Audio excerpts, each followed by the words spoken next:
So hello everyone, welcome back to channel. Today Unreal Engine 5.6 is officially production released.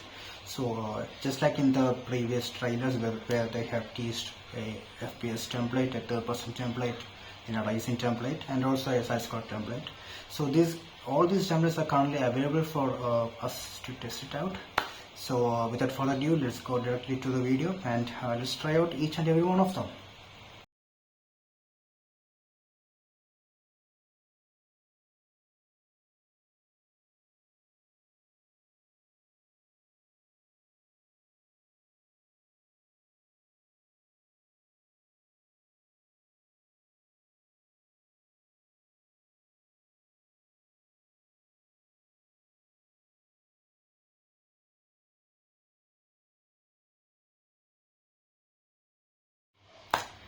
I just tried out the 5.6 release of Unreal Engine, and you have to have some things in mind before going to the video. First thing is like the engine feels so refined. I don't know how, but the whole UI, everything looks kind of optimized, if you know what I mean. And the next thing is kind of a bummer to you, like remember those demos they showcased, like there is an FPS template where you can take weapons, shoot enemies, all those stuff. So basically it's not there. So at least in the version we have right now, it's not there. You do have an FPS template, a third person, and a car template. There's no size car template.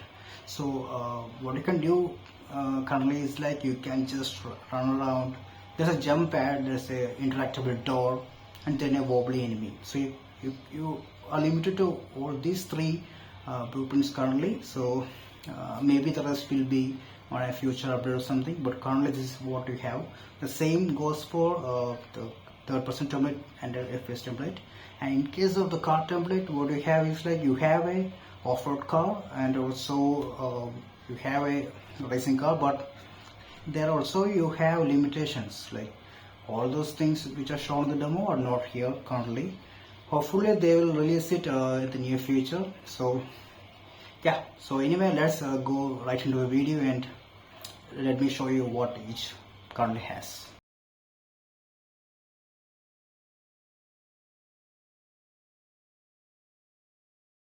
What I'm showing right now is the third person template or the first person template, you can call it. Both have the similar functionalities. Right now I'm on the FPS template, and there are actually the three things which I already mentioned. There's a door, there's a jump pad, and then there's a wobbly enemy or something like that.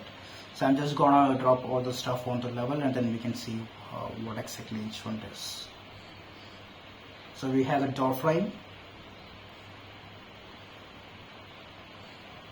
and then I'm dropping in the jump pad, and also the wobbly target. So if you go near it, it'll just wobble.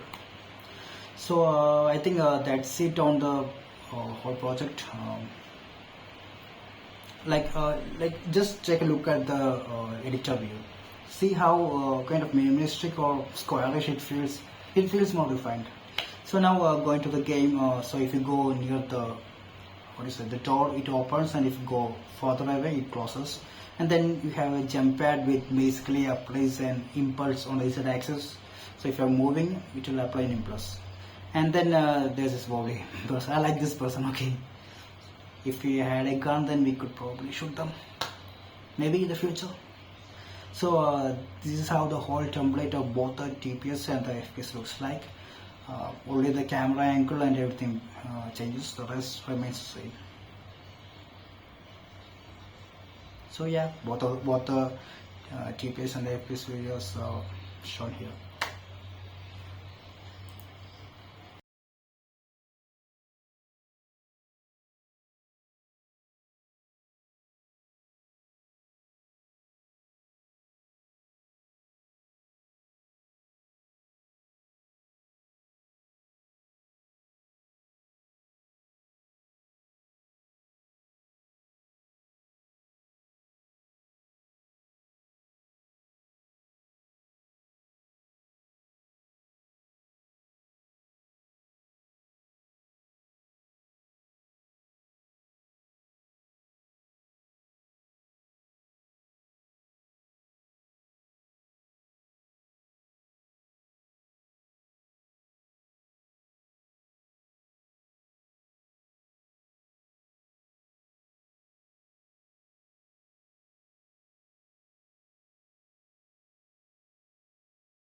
So hello, this is the 5.6 car template. So basically we have this car, whatever the car they showed on the demo, right? So we have that currently with us, and we have to say the vehicle handling, everything feels kind of nice. Like in the previous version you could feel a kind of a drift or drag or something like that, but in this particular release it's kind of stable. And in addition to the sports car, they also do have a off-road car. Just like in the previous version, it kind of uses the same kind of a skeleton body or something. But what exciting is like each tire, how the suspension, everything works on this vehicle is phenomenal. That's kind of great. You will see in a couple of minutes how each wheel interact with the terrain. And in addition to we already have a spline based mesh blueprint available. So if you want to create a boundary or something like that, you can just drop this blueprint and then add a mesh. That's it. So that's already out of the box. Now coming to the off-road car.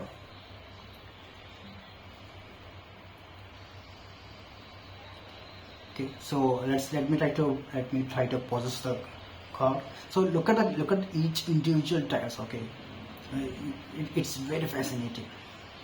See, so when I'm just taking a turn, right, my right side is having more weight, so that suspension kind of goes up, another one goes down. So whenever you are navigating to the terrain where it's not stable, what do you say, on the x-axis there is some movement on the z-axis also, you can see each tires how it perfectly works to give this particular effect.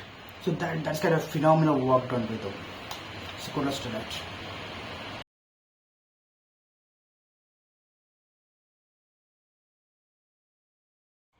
So now coming to the feel of the engine, you can see like it's kind of very refined.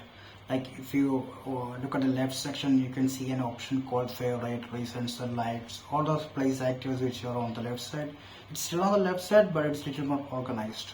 And then you have an option to set the settings of the mouse, everything, sensitivity, everything, and then your graphics scalability.